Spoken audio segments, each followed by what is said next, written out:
Welcome back to the Crazy Whacked Out Show, where I interview pop culture personalities about the trials and tribulations of pop culture. And here with me today to discuss the third season of the Rugrats reboot is showrunner Kate Boutilier.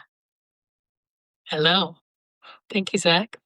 Good to be here. You're very welcome.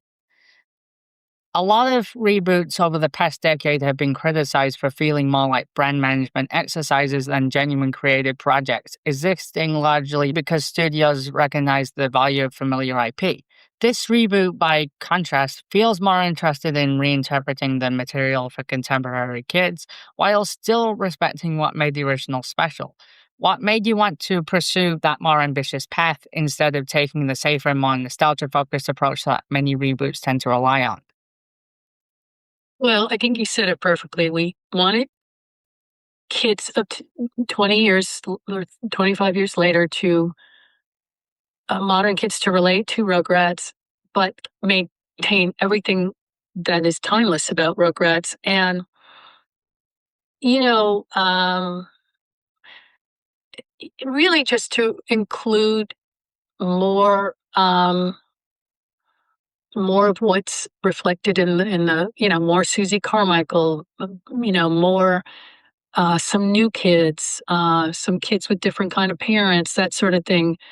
Um, I know, we switched up some ages, but they for reasons, story reasons. So, and we had to update a little technology because that was always part of the old Rugrats too. They had technology, so we had to reflect what modern kids had, like iPads and when they talk on the phone with the iPad and things. But um, I feel like that's all we really did to change, except the parents. We had to update them as well because this wasn't set in 96 or whenever it was set in, modern. 1991. Yeah, exactly. I can know. Wow. Yeah, you're absolutely right. I mean, Charlotte, we updated Charlotte a lot because that type of woman on her cell phone, well, it's still common today. She had the old phone before.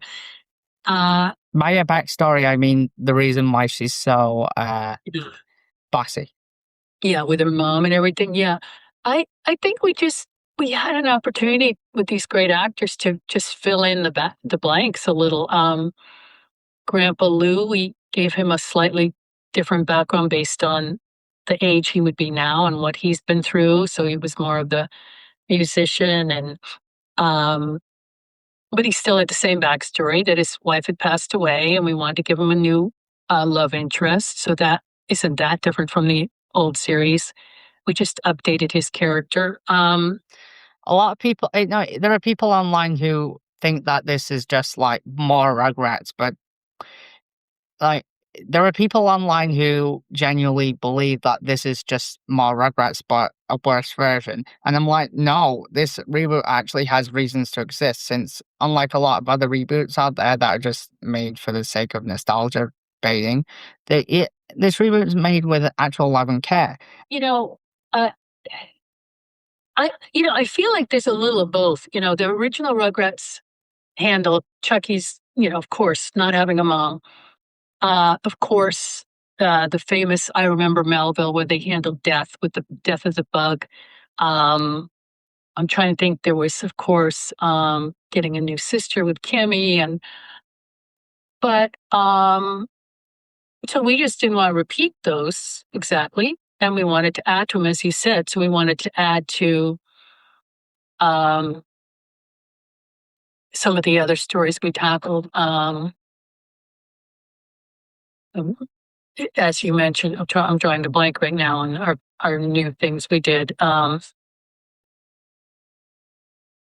not sure I'm answering your question or I'm just lost in thought here. I think the way that it's approached is clever because while it is familiar, it's different enough that it can be seen as its own entity, and you don't even have to even watch the original in order to understand this reboot. It's very much focused on being its own thing, and I think that's why it works so well. Oh, thank you. Yeah. Well, I mean, and to the credit of the original, it's a perfect setup. You get right away, the babies are friends, they talk, nobody else understands them. and they have an understanding of the world that's not a typical baby point of view.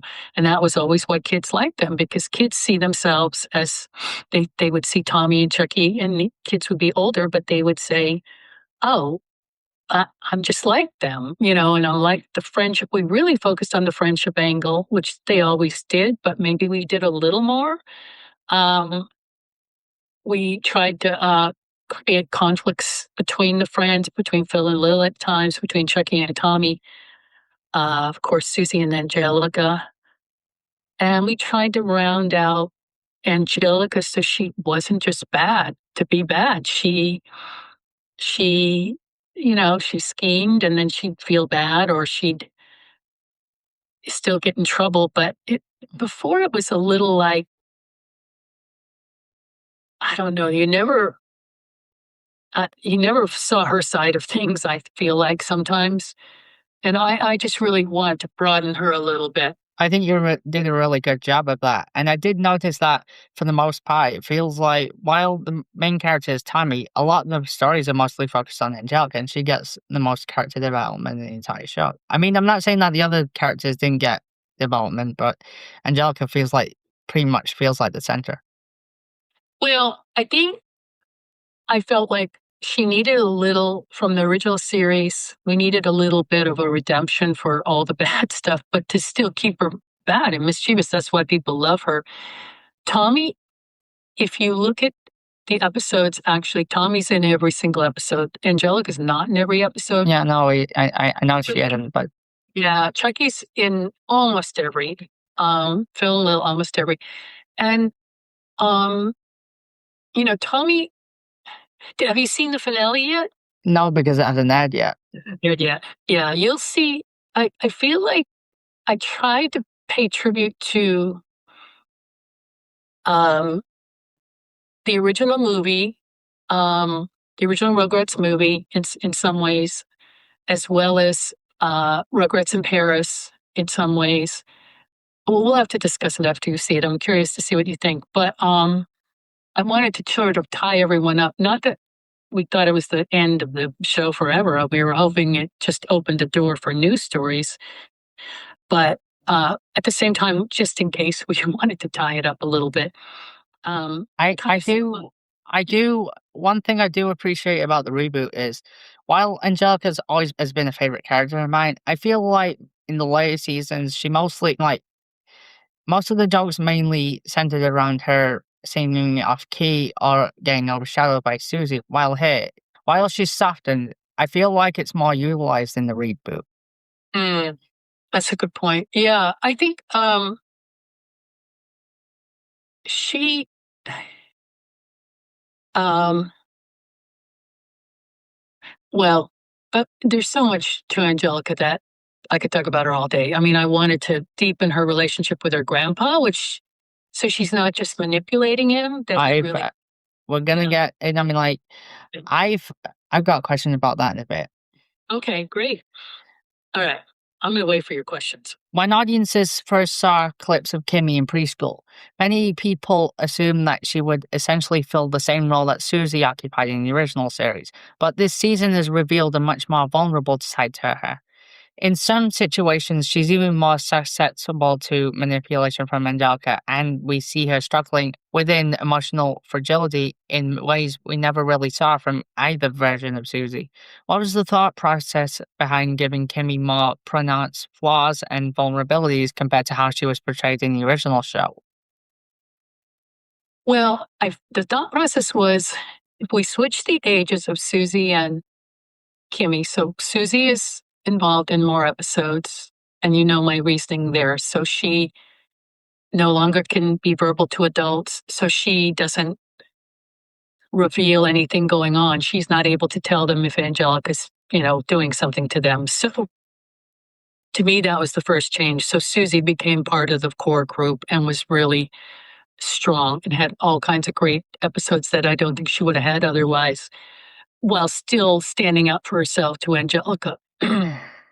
So when we brought Kimmy in, knowing that Kimmy was going to end up being um, part of Chucky's life later down the road, we thought, well, what if she's just someone that annoys Angelica, which Susie did in the original, but Susie, this felt a little. I think what was annoying to Angelica is Susie was so. I mean, the new Kimmy was so nice, and it was hard to not like her, but she didn't like her because uh, she just couldn't believe anyone would be that nice and that sweet and susceptible. And as you saw, as Kimmy emerged, she has her own little, stubbornness and ideas and she really emerged as not just a pushover at all. I don't know if you've seen some of the episodes, like if you've seen Big Night where she Where she loses her temper. she melts down a little, and the one you posted a picture of where she loses the class pet, and she just kind of unravels, but yet she's got her own. She still has that Kimmy, I guess, spunkiness people loved about Kimmy, but she's not. She's just a little older. It gave us. I feel like it gave us more to do. Honestly, I think that this version of Kimmy is better than the original Kimmy. I'm not saying that the original Kimmy wasn't beloved for a good reason, but Mhm. I feel like when she returned to the series proper, she was just basically female Tommy and took over his role by the end of the show. While here, she has more of her own personality, but she's still likable enough. Right. That's a very good way to put it. She was like a female Tommy, and she was cute and fun, but um, to be honest, I feel, yes, this Susie adds a different element, and um, and I mean, this Kimmy. Sorry, I keep saying Susie. I defend that change because I feel like Kimmy had to be older in order to be able to basically adapt to her own personality, whereas it was harder if she was younger.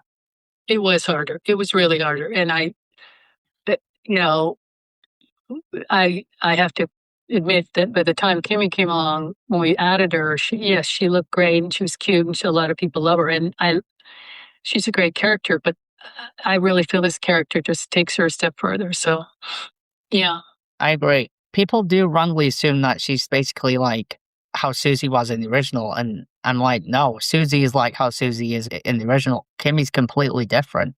Yeah, Kimmy took the biggest departure. Susie just got aged down, but same principle, same fairness, same calls Angelica out for her, baloney. She doesn't suffer fools.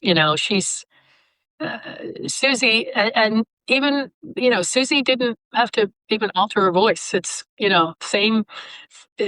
Just because Yeah. she's a little younger, she's the same grade. If anything, I actually prefer Susie compared to the original too because she has more flaws as well, even though that she's still Susie.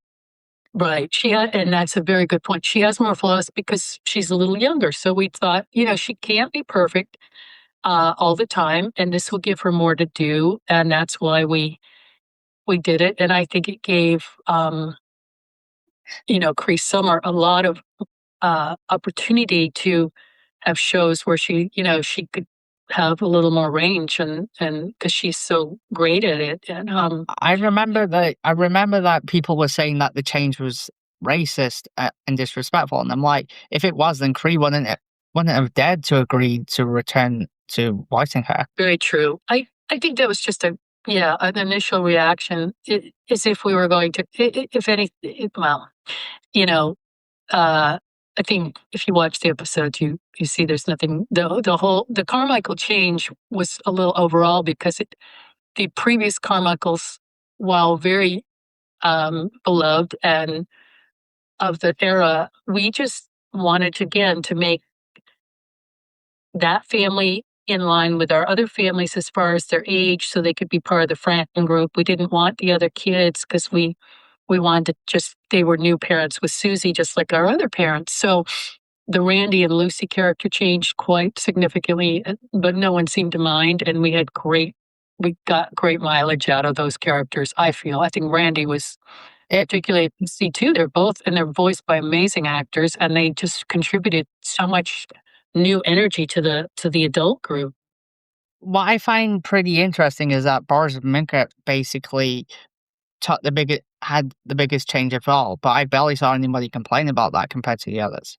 Yeah, Boris and Minka had big change, but again, we did the math. How would they speak if would they wouldn't be the age to come from the old country necessarily as they did before, and we kept, their names and their hopefully a lot of their personality, but of course design changed, and then the vocal interpretation uh, changed. But um, it was a different era when voices were a little more, you know, ethnic accents that don't necessarily line up with their characters today. The introduction of the Mehta family has been one of the reboot's most significant additions, bringing a new dynamic to the cast while still feeling like a natural fit within the world of the show. What was the creative process between developing a family, and what was it like collaborating with Carl Penn in particular to bring that part of the series to life? Oh, well, um, you know, once we determined we wanted a new family, and we knew that we wanted them to be a family that culturally came from a different place. The parents and the kids, of course, um, raised here, but we thought that will bring us a dimension that is very uh, represented in America and other countries. So once we narrowed that down and did our research, we had a consultant, we had a personal tie with um, these characters based on some people we know that were raising children and that the parents were children of Indian parents, and I think they were born there but came here and raising their children here. So anyway, we did a lot of research, and then by the time we got to the casting and we brought in Cal, and I just remember he just was thrilled. He says, "I grew up with Rugrats, and to see this representation, it was really heartwarming." And then when we got our Naira and our Darsh, and it, they were also young actors who not young kids, but young women that just were thrilled that they were going to be representing themselves and their friends and peers and neighborhoods. And so we're pretty proud of it. It just felt very natural too to bring in new kids and and new adults to add to the group. I think it's proof that despite what the critics say, you don't it, you weren't forcing in diversity for the sake of diversity, since there's still original diverse cast of characters in the reboot without shoving that in your face. That's just how life is. Exactly. That's a great way. I mean, we just look, we looked around, we did the statistics, and we said they live in a urban center of lots of cultures, and which actually you can live anywhere in America now and have all kinds of people from different backgrounds. And it, we just felt it added something. And then we had to come up with, well, who would Naira and Darsh be anyway? How would they fit into the group? How do we have someone that is a little different than what we've seen? Darsh in particular, because he was the one that was going to hang with them. We wanted him to be the opposite of Chucky, even though you have Tommy is the opposite of Chucky, but Darsh is a little bit of a mini Tommy, but with his own energy. When we really liked him, we really liked the performance and the design and what he brought to our episodes. And Naira too. Naira being Angelica's older than Angelica. Actually, I'm correcting myself. She's older than Angelica, and it's the first time Angelica, except for I don't know who in the old series. Oh, it was in the episode Trading Phil. Yeah, but for Naira, for Angelica to have someone older that is not interested in her was another side of showing Angelica what she does to the babies, and to see it from that side. I know you watched the show Stepping Stone that Rachel wrote. It's so beautiful because she just wants so much to be her friend, and instead little Darsh just hangs on with her, and she's just Unfortunately, but anyway, so I hope that answers your question. We loved all our actors and all our characters on that family, and we want to do more. If we ever get the chance to do more, we show more of their traditions. We did a few, but you kind of ease into. We don't want to just uh, we like every family to show whatever their traditions are. We've done it with Tommy's family, Chuck, Phil, Lil. We try to get everything included. So uh, with Chaz and Kit, no, I meant to ask this. Before Howard finally appeared in the reboot, there was a lot of speculation among fans because the show had been surprisingly ambiguous about about his status. That ambiguity led some viewers to assume that he had been quietly written out of the reboot's continuity altogether. Were you aware of these fan theories, and what can you say about the decision to delay his appearance and eventually bring him back into the series? well, I was a little aware, but I didn't. We had a lot going on, so we just didn't pay too much attention to it. But I was aware in the back of my mind. I said we have to answer this. We didn't delay it purposely, but we wanted the right story to come along, and we talked about a Father's Day story, and then we talked about we just couldn't kind of crack it. And then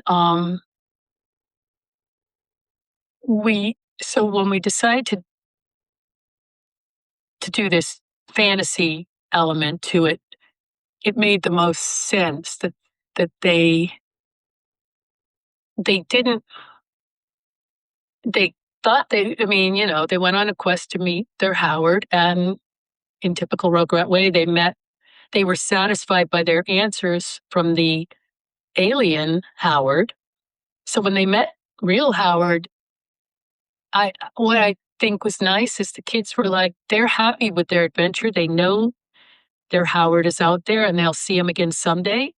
But we can see that he's a nice guy and might be back, in their lives. So I don't know. I feel like no one's not everyone's going to be satisfied with how we did it, but You can't please everybody. yeah, I feel like we touched on it without hammering it over the head. We didn't want any sadness from the twins. We wanted them to feel like they felt good about their adventure, and this guy they met was like, oh, his name's Howard too. They didn't really connect it, but that's okay. They're only 1.5.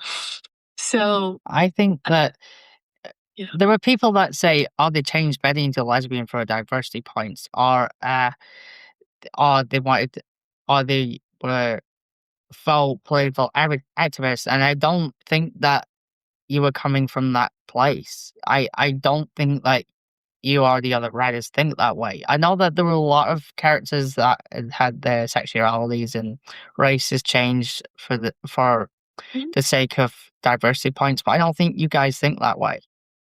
Well, we're guided a little by Nickelodeon. We were, and Nickelodeon has a lot of shows that represent a lot of points of view, and so Rugrats had to be in that same lane too.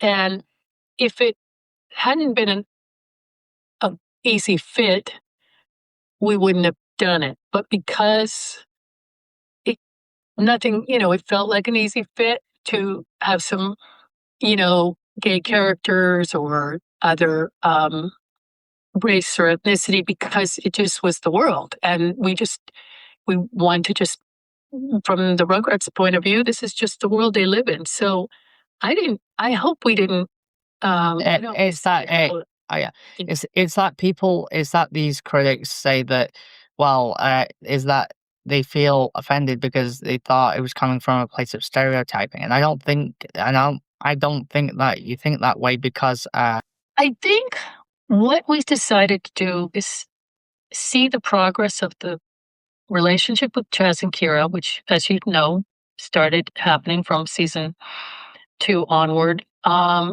And also get to see Kimi and Chucky start to realize how their lives would be impacted. So much more from their point of view. Whereas the original series had the wedding, and then, of course, dealt with sibling issues and things.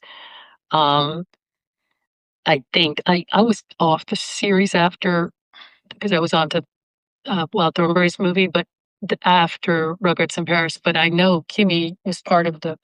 There were a lot of stories about the siblings, but I just since we couldn't duplicate Rugrats in Paris in any way, I think the lead up was what we wanted to do, and it's similar to how. I actually think that while you can't really match Rugrats in Paris, I think as sacrilegious as this is gonna sound, I think it does a better job of building up the relationship than Rugrats in Paris did.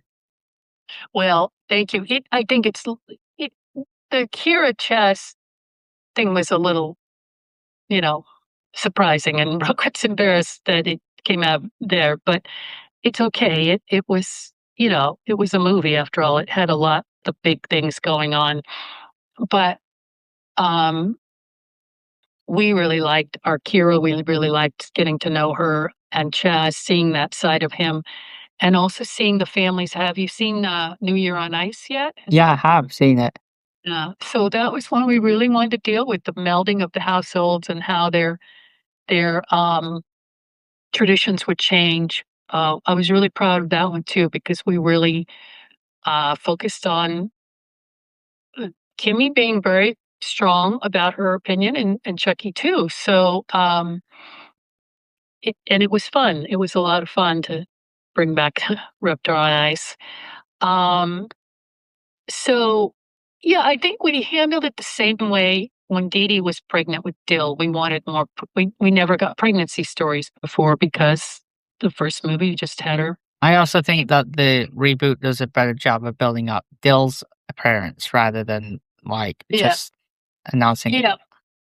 We kept Dill a little more of a baby, and we didn't grow him up to much of a character. We did advance him a little with words and things, as you saw. I Are you aware that in the original series, people didn't like Dill because they thought it was a pest? I've noticed that those qualities about Dill have basically toned down during the reboot, and he's much more likable. Yeah, I listen, Dill in the original series, I felt like, he came along and yeah, he was a pest. Is that what you said? Yeah, he was, there wasn't a lot to do with Dill. You had to kind of, bring him in and make Tommy would get jealous or thing. He would mess up things. We kind of repeated some of those, dynamics with Dill in season 2 and 3, because we kinda had to, with dealing with a new sibling, we tried to do new things. It feels like he's serves kind of more of a purpose in this show than he did before. Well, I'm that's good to know. I'm not sure he was included as much, and I know he had a little more vocabulary before, which we just didn't get to yet. I remember in the original series, he called Angelica yucky, and he threw things at her, and we didn't really have a ton of interaction with Dill and Angelica in this round, but, um, we adore him, he's cute, and we tried to, I think the episode with the, kangaroo, the fantasy in Australia, I can't remember the name of it all of a sudden, Surviving Dill, maybe? I think so. Yeah, I think that gave us a good, nice, strong Tommy Dill story. But anyway, yeah, so well, thank you for saying that. I do think, sometimes it's better to avoid what was done before because you can, then you really be challenging fans to, like, say, "Well, why would you even try this? It's never gonna be the same. We're not gonna have the E same impact." So, Exactly, and I feel like the reason why a lot of reboots fail to duplicate the quality of the original is that they try to be the original without focusing on having a fresh start and yeah, focusing on appealing to a new audience. Whereas yeah, I feel like this reboot has a better hang of that despite feeling similar to the original in some ways. yeah, I'm good. Well, I'm glad. This season also touches on the reveal that Howard is Villanelle's sperm donor, which feels like relatively new ground for a children's series to explore. How did you and the writing team approach handling that storyline in a way that's clear and educational for younger audiences, while still being sensitive and avoiding anything that might feel too heavy or really or overly explicit?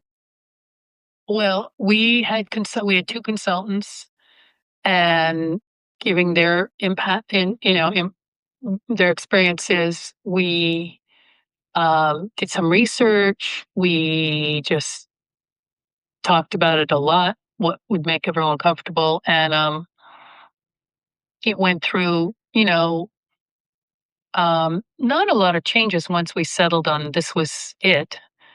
Uh, they were looking for their Howard, and I think the rest just fell into place. But yeah, we have consultants for any show that is something maybe outside of our that's just a kind of a Nickelodeon requirement. We had a consultant about the Mehta family. We had some nice people weigh in, so we wouldn't be hopefully offending anyone.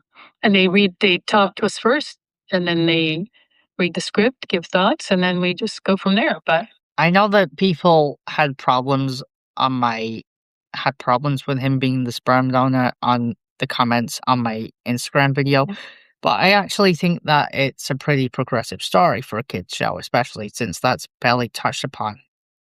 yeah, And that's exactly why we left the original, because it handled heavy topics that would normally be too much for kids shows, but in a way that they could understand and not in a condescending way. yeah. I was concerned until we started doing it, and I thought we um, we didn't get any. If people were upset, they weren't telling us, or maybe they didn't. Well, of course, a lot of people haven't seen it yet, but I just felt like it's something that the age of the audience, the 5 to 7 and older, and even a little younger, could watch and understand. I don't think a parent would object, and if and it's a reality of some kids. So we just decided to go for it. Um,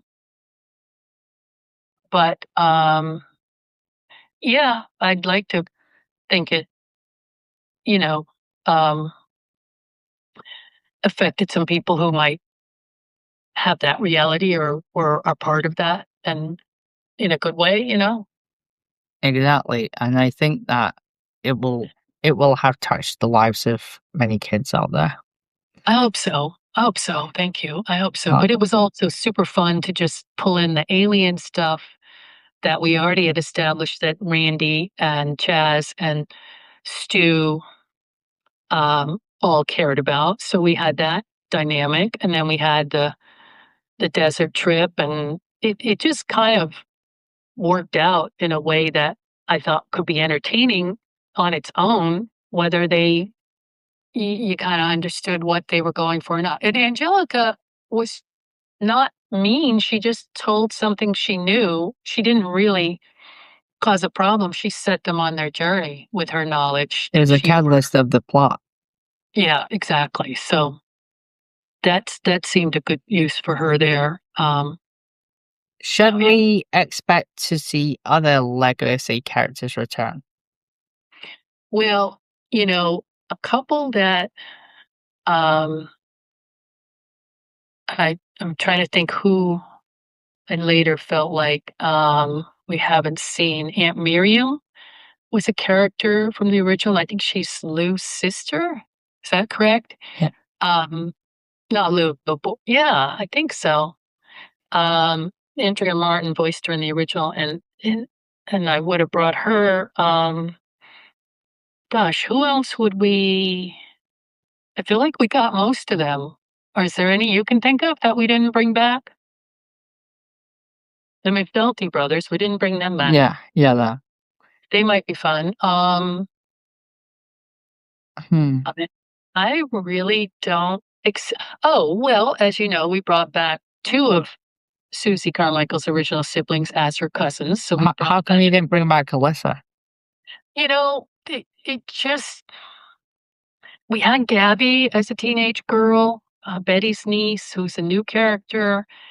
Um, she could come back. She could be their older sister. We just didn't bring her, but we really liked having Buster and Edwin. They were great.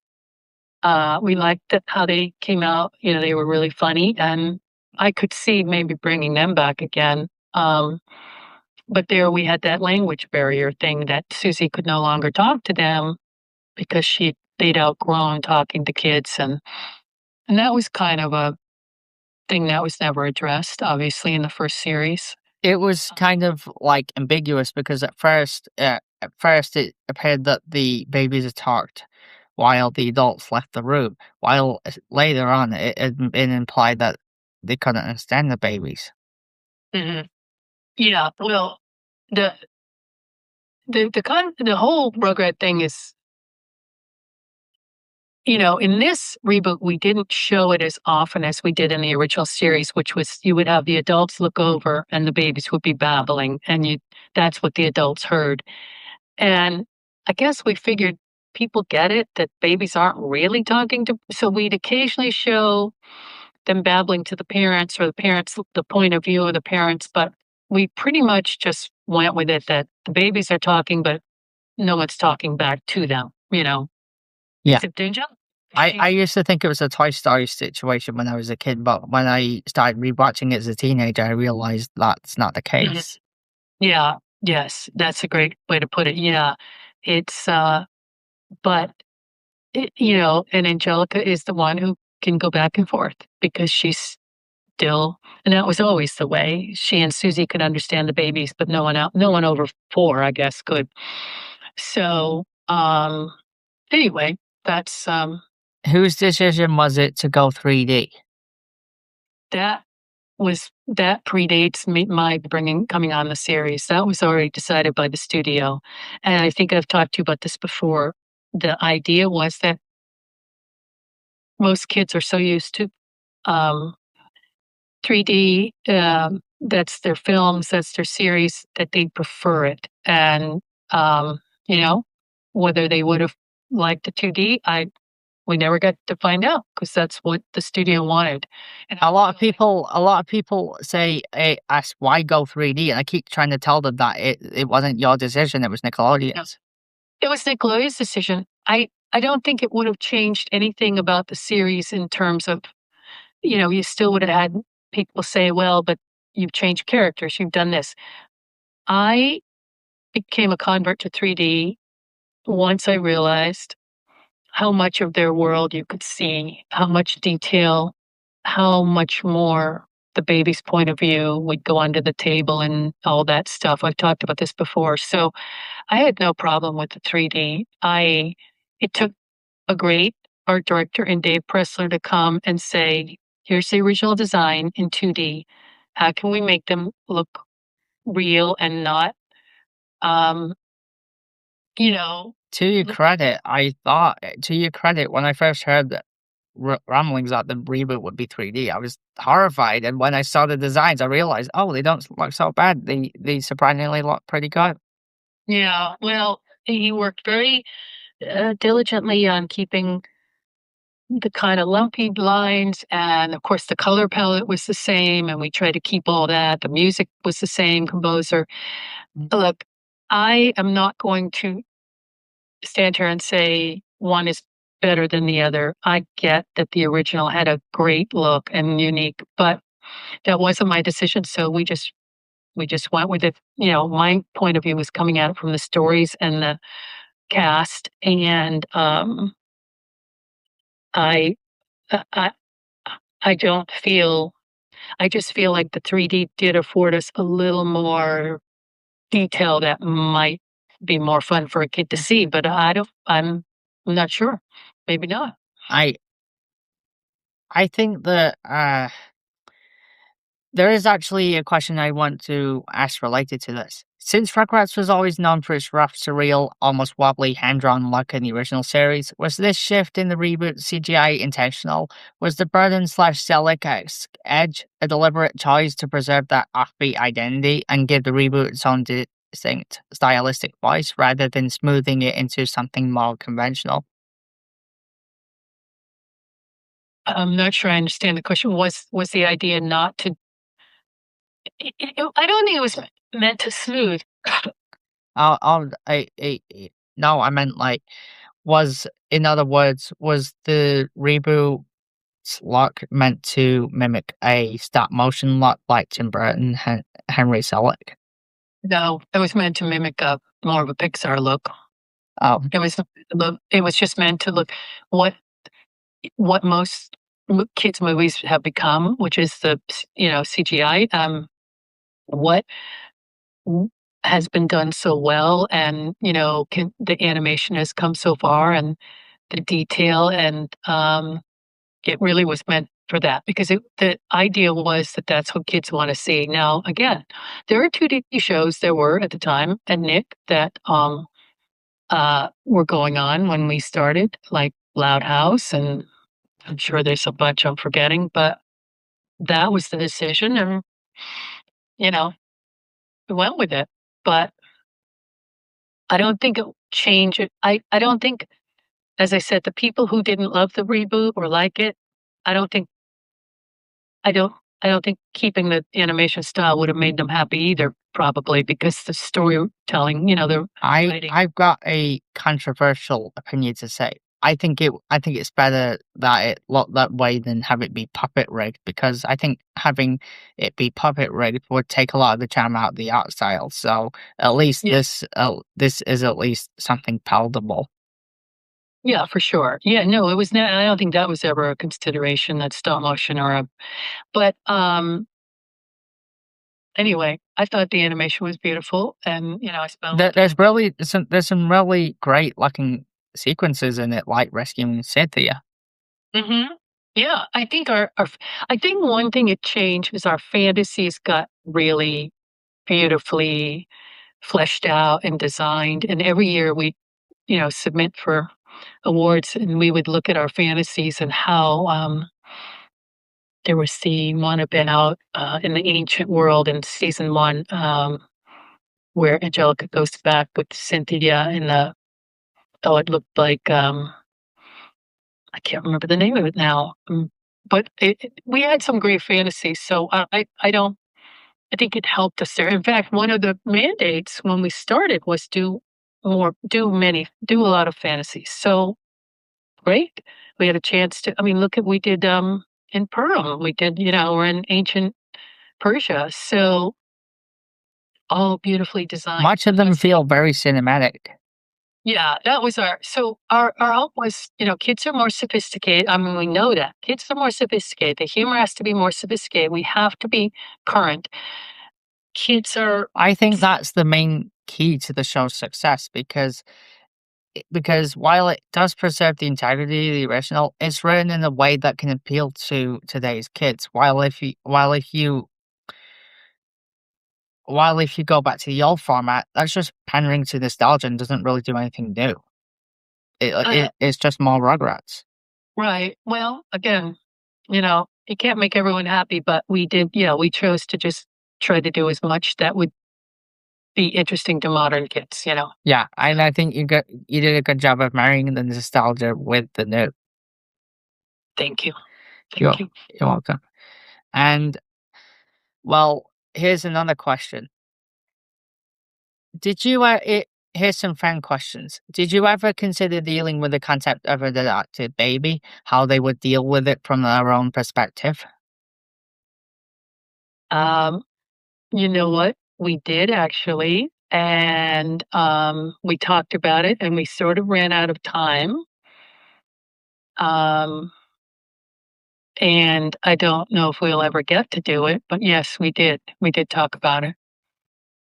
One of the families was going to adopt a baby. Wow. Yeah. That would have been a huge change.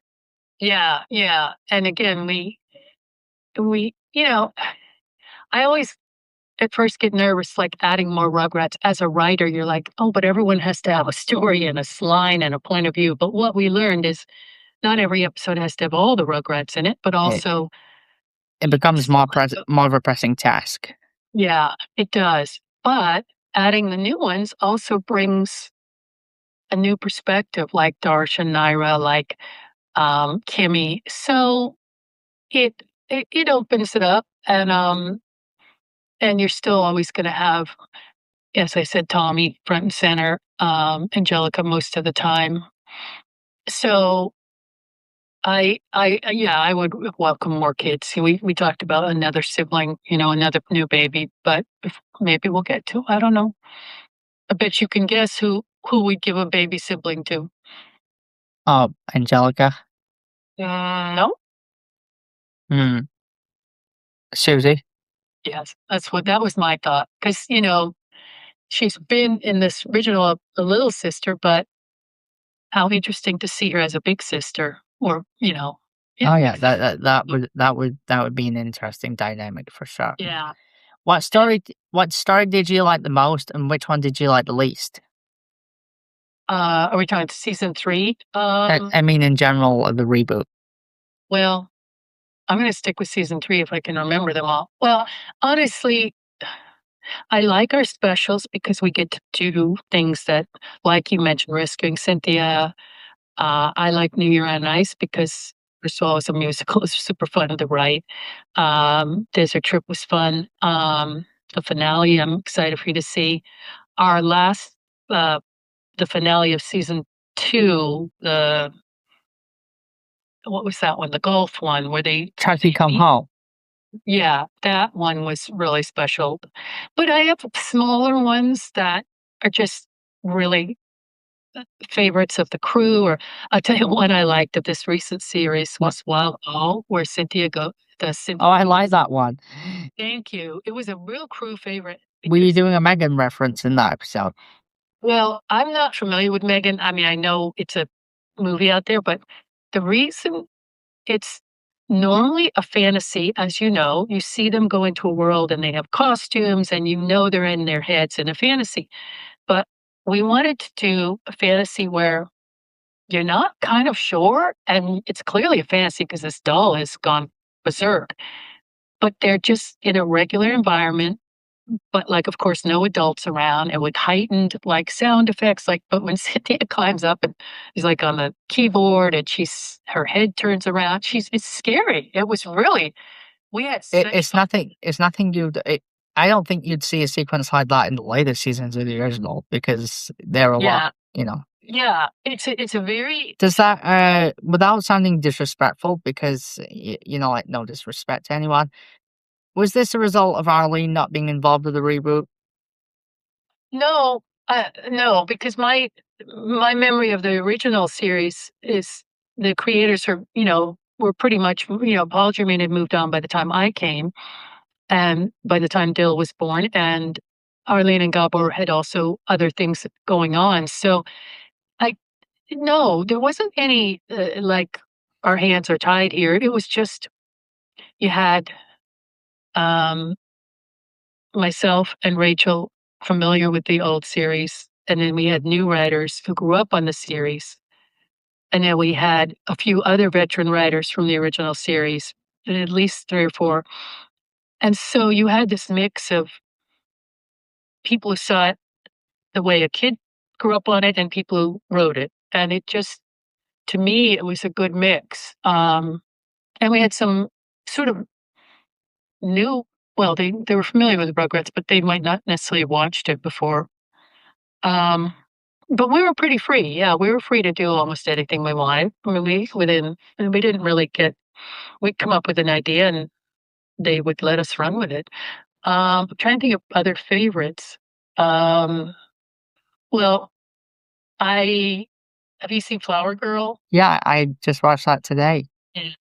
That was kind of a favorite, even though it's very, it's sort of, I don't know, it's a soft, but I liked it a lot. I like when we had songs because I think we did some nice songs. I love the Cynthia song, the Tabitha song. I like this song in Flower Girl. I That was was genuinely surprised that Angelica didn't sing much in this reboot because that was a key part of her character in the original. Although I do think that it was a result to broadening out her character because the whole joke was that she sang off key for the well, sake of comedy.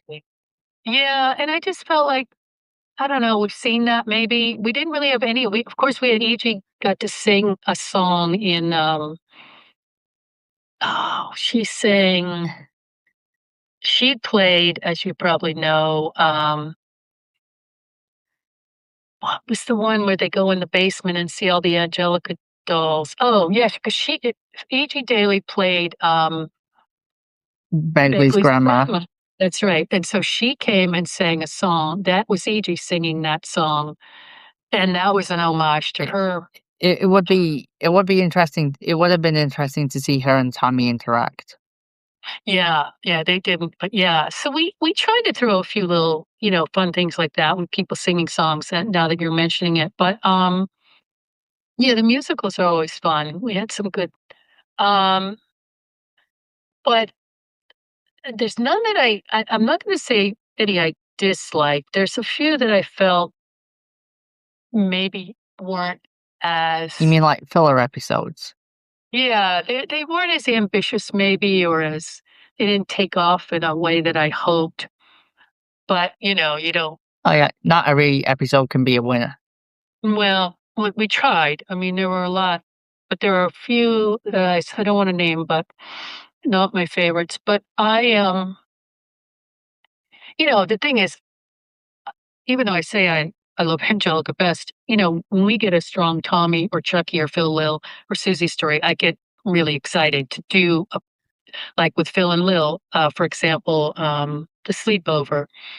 Um, I like that episode. thank you. It was just it was like well that was pitched to us by a writer and it was like we see it immediately. Why have we never? It's based on like The Hangover, but the sleepover, and it was so fun, and it was a chance to anytime we could see Phil and Lil. Ironically, there's a character named Stu in that movie.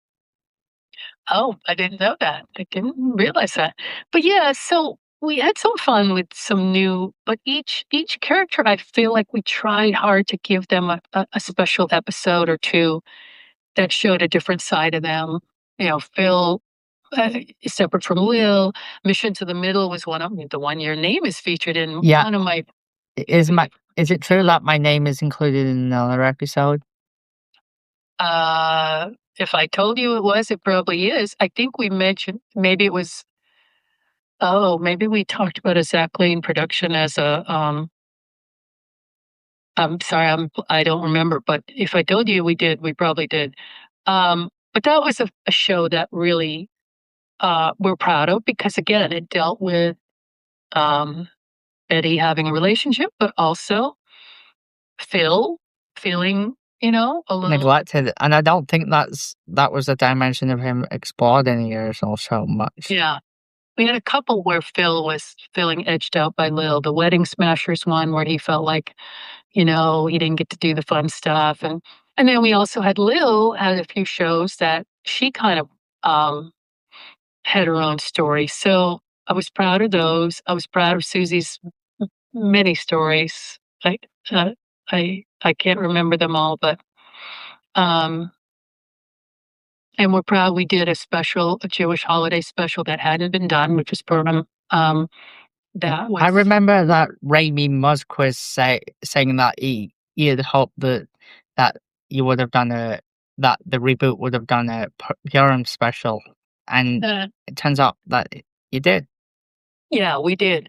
I don't think yeah, I'm glad we did. I knew nothing of the holiday. That's Rachel's baby. It was done so beautifully. It does feel like her style of writing because it does have a lot of similarities to Passover.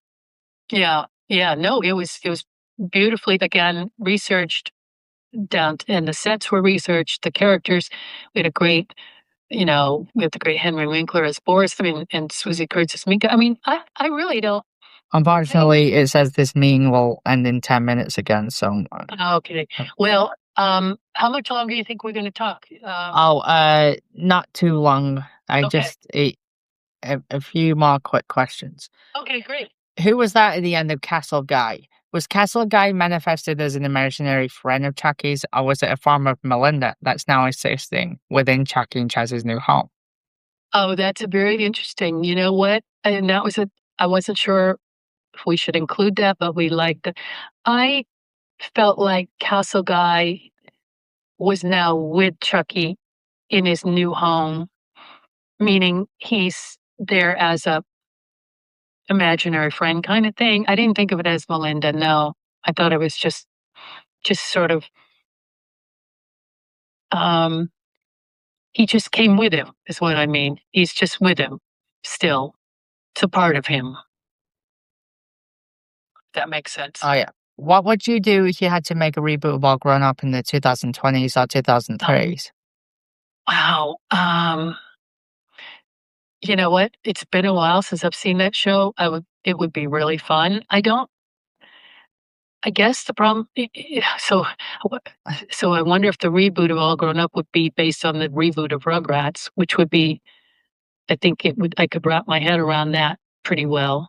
Um, There were people that complained why not do a series by the Rugrats adults with their own Rugrats, and I'm like, I think people don't realize that All Grown Up was more of as a series was more of a Nickelodeon mandated thing, and not many of the Rugrats veterans worked on that, well, as you know, I wrote the special with Eric. which was We did great.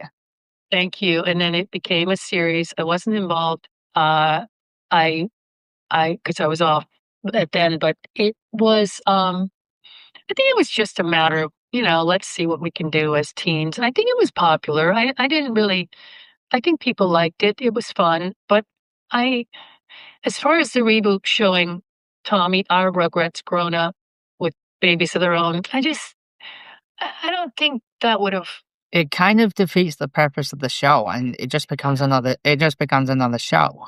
yeah, exactly. It doesn't bring us back to those characters that we love so much. So I don't think that was even that would never have been something I would consider, The whole Yeah, go the ahead. whole charm of Rugrats is that it allows the viewer to see the world from a baby's perspective. Mhm. It's supposed to bring you back to when you're a child.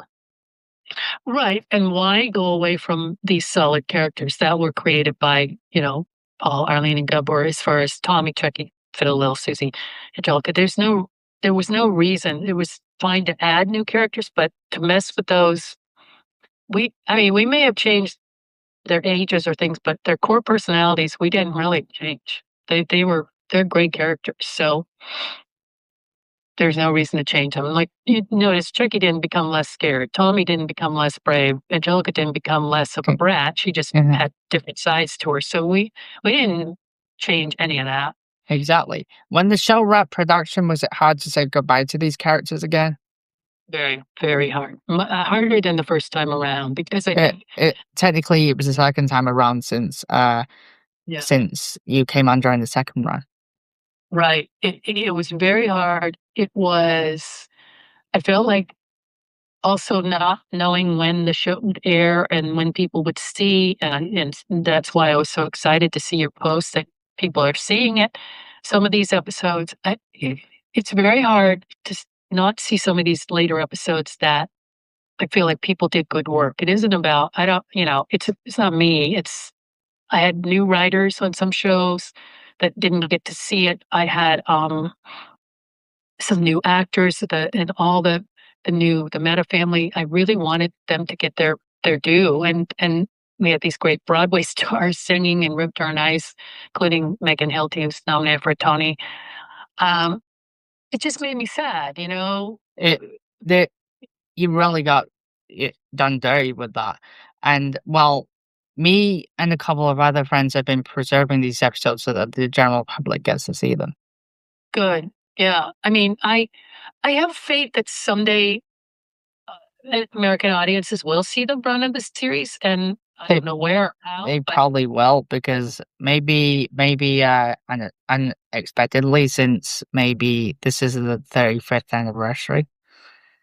oh, okay. But yeah, I something will happen, but I just It's hard, yeah, not to have people see in the finale. You'll have to let me know what you think. I will. Yeah, because see, that was very emotional, and of course, we shoot in order, so we were all there for the finale, and um, it was yeah. Answer your question, it was really hard to let go of, but you know, it was a nice run. It was fun. You know, Uh, great people. three Yeah, se- three se- 3 seasons, especially these days, constitutes as a successful run on Nickelodeon. Not many Nicktoons get those numbers of seasons, especially cartoons nowadays. I agree. I know it. Yeah, I have to remind myself of that, and we got to do things yeah, that were great. So I think that Rugrats 2021 and Patrick Star Show are the only Nicktoons from the Brian Robbins era that have lasted for more than 2 seasons. I think you could be right. I think you could be right because there was, yeah. What lessons did you learn creatively while making this reboot, and what was it like to work with people like Rachel Lippman, Pete Gaffney, and Michael Ferris, considering they were a part of the first run of the original series before you came aboard? I First of all, they all three of those are best, wonderful writers, and they. What was great is they each had a strength that came from the old series that I hope they got to use again. Mike has a very, he would write these sort of Horror comedy episodes. yeah, and Peter had such a great affinity for Chucky and Tommy, and Rachel, of course, just had a view of the whole thing. So I think it was very successful pairing and super fun. And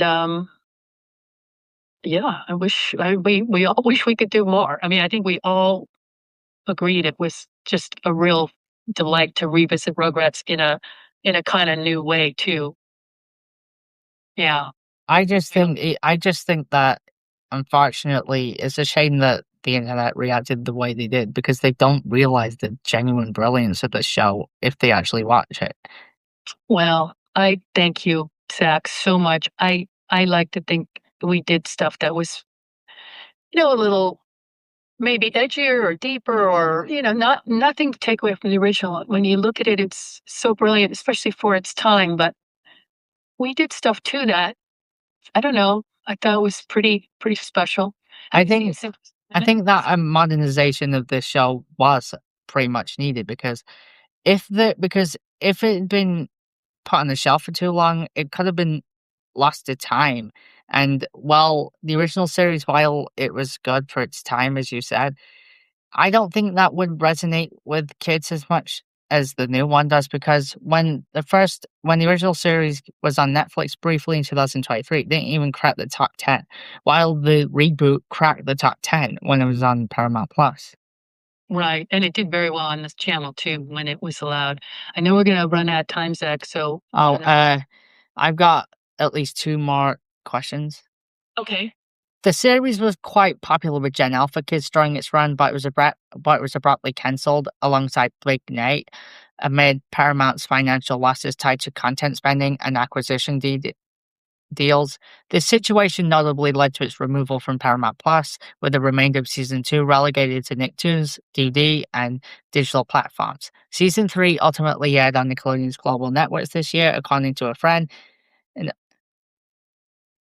And as far back as 2013, you were involved in developing a film pitch titled Rugrats in Space, which was proposed at that time and revisited at some point during the reboot's production. Could you share more about details about that project and looking ahead, once the current wave of nostalgia subsides and revivals once again feel novel? If there was a renewed interest, perhaps even a fan-driven push for Rugrats in Space, especially as audiences grow nostalgic for the reboot itself, would you consider returning to bring it to life? Well, I'm gonna talk fast because I think we're gonna end. I am not sure about the latter. About I would love to come back to the series and do more of the reboot. I'm not sure about Rugrats in Space. No, yeah, as far as Rugrats in Space, that was such a unique collaboration with Arlene and Gabor, and I'm not sure they would be up for a another round of Rugrats. I'm not sure they uh, would want to do it, so that's not really my call, you know. But I definitely, if Rugrats ever came calling for a reboot, you know, update the reboot or go back to the reboot or a movie, anything, I'd be all in. I do hope that it gets made one day because there was a special message that's relevant now regarding space, regarding NASA. Hmm. I agree. I don't. I think they're. I can't speak for them. I think they've kind of moved on, and that again, we spent a lot of time together on that, and I've heard rumors that Arlene retired. it could be. I haven't heard from her. I know she wrote a book during our time at Rugrats. She was working on a book, so I don't know how that went. I haven't heard. Yeah, we kind of lost touch. They stopped, you know, being involved, so we just didn't have a chance to see them anymore. Oh yeah. And the last question is there anything you're working on currently?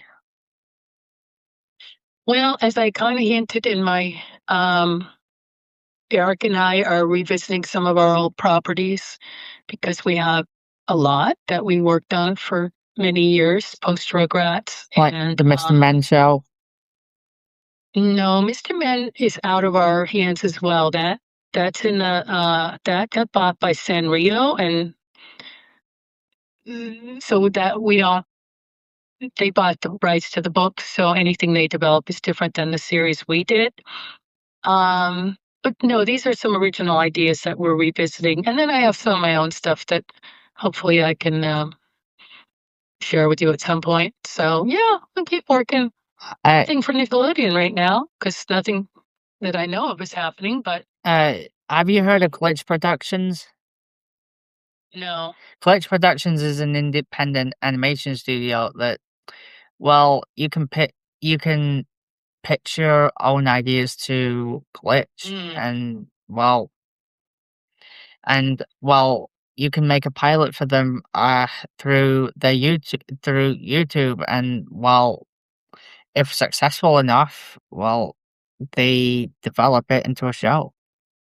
Oh, that's so great. Yeah, no, I haven't really looked into that, but yeah, I'm kind of doing some other outside animation stuff that I'm working on projects. Mhm. All right, yep. I have one more or two more questions because I get. Oh yeah. Is there any modern cartoons that you keep up with, or do you not really keep up with today's shows? I don't really keep up, to be honest. I try to keep up with the movies, but even those I've kind of, I guess in the last 6 years, I've been so busy with Rugrats, I haven't kept up with other animation. And I mean, I do watch things. I see, you know, I see what, you know, most of the hits, but not a series though. I will say, not currently. Oh, yeah. Well, it was really great talking with you, Kate, and hope to see you again soon. I Anytime you want to chat, and it was great talking to you. And again, thank you for all the posts and defense of the show and just keeping up.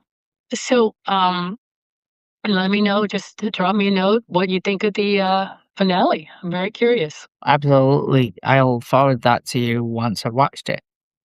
Okay, sounds good. And